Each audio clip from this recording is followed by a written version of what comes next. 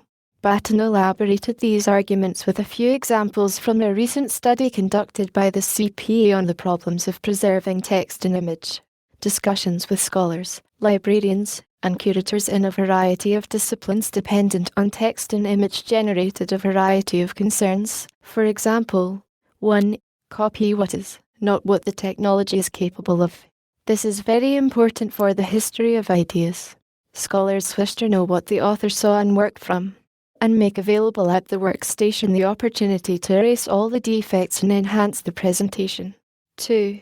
The fidelity of reproduction. What is good enough? What can we afford? And the difference it makes. Issues of subjective versus objective resolution.